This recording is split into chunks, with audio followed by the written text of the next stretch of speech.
Hello' everyone, কি খবৰ সকলোৰে? আশা কৰোঁ সকলো ভালেই আছে আৰু মোৰো ভাল।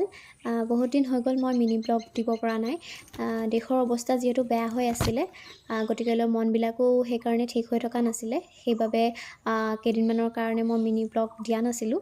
আৰু পুনৰবাৰ মই সকলোকে স্বাগতম জনাইছোঁ মোৰ নতুন এটি মিনি ব্লগৰ জৰিয়তে। আৰু আজি দেখিছেনে, এয়া ঘৰতে লাগি থকা কণবিলাহী ছিঙি আছোঁ। এয়া ইমানখিনি পালোঁ। আৰু কণবিলাহী খাই কোনে কোনে ভাল পায় বাৰু?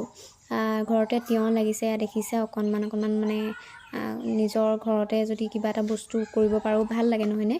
তো তিয়ঁহ, দাংবডি এইবিলাক হৈছে আৰু আগৰ ভিডিঅ'টোত মই দেখাইছিলোঁ যে ভোট জলকীয়াৰ পুলি ৰোপণ কৰিছোঁ বুলি। তো এই পুলিকেইটা মানে অকণমান ডাঙৰ হ'ল আৰু লাগিছেও।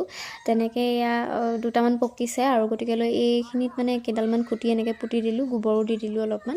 আৰু দেখিছেনে, পানী বৰষুণ যেতিয়া হ'ল মানে তাৰপিছতে এনেকৈ ফুলিবলৈ আৰম্ভ কৰিলে আৰু গোটেইকেইজোপাতে লাগিছে। অৱশ্যে মাজতে গছজোপা মানে অকণমান পুকীয়া নিচিনা হৈছিলে, বগা বগা পৰি গৈছিলে, কিয় নাজানো। তাৰপিছতে আকৌ যেতিয়া পানী দিলোঁ ঠিক হৈ গ'ল বাৰু। তো সেইকাৰণে আপোনালোকক মই অকণমান দেখুৱাইছোঁ কিমান ডাঙৰ হ'ল পুলিকেইটা। প্ৰায় 25টামান পুলি ৰোপণ কৰিছিলোঁ, তাৰে গোটেইকেইটাই ভালেই হ'ল বাৰু। দুটামানহে খালি অকণমান পুকীয়া নিচিনা হৈছে, কিয় নাজানো। কোনোবাই যদি জানে তেতিয়াহ'লে কমেণ্ট কৰিবচোন, কি কৰিলে ভাল হ'ব। আৰু ইয়াত দেখিছেনে, সৰু সৰু বস্তাত এনেকৈ ৰোপণ কৰিছিলোঁ আৰু অলপমান ডাঙৰ হৈছে। আৰু এইখিনি প্ৰায় নতুনকৈ ৰোপণ কৰা যে, সেইকাৰণে নতুনকৈ ফুলা নাই আচলতে। আৰু ইয়াত দেখিছে চবফালে মানে এনেকৈ বেৰি কৰি লৈছোঁ, নহ'লে ছাগলীৰ পৰা আৰু জানেই নহয়, মানে একো খেতিয়ে কৰিব নোৱাৰি। ছাগলীয়ে চব বস্তু মানে একদম দাহিমুহি খাই পেলায়। আমাৰ যিহেতু গাঁওখন বহুত ডাঙৰ, গতিকে গাঁৱৰ সকলো ৰাইজে মিলি বৰ হুঁচৰি মাৰে। আজি যিহেতু আমাৰ ঘৰলৈও আহিব, গতিকে মই ওলাই মেলি ৰেডি হৈ ল'লোঁ। আৰু গাঁৱৰ সকলোৰে ঘৰে ঘৰে বৰ হুঁচৰি মাৰোঁতে আমাৰ বহাগৰ শেষতহে আচলতে আমাৰ ঘৰলৈ আহিছে।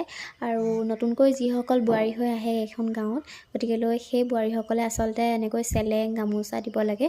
আৰু ময়ো প্ৰথম যিহেতু এইখন ঘৰলৈ লখিমী বোৱাৰী হৈ আহিছোঁ, গতিকে গামোচা চেলেং আদি সকলো দিব লাগে। আৰু এইফালে দেখিছেনে, গাঁৱৰ সকলো ৰাইজ মিলি আমাৰ ঘৰলৈ আহিছে বৰ হুঁচৰি।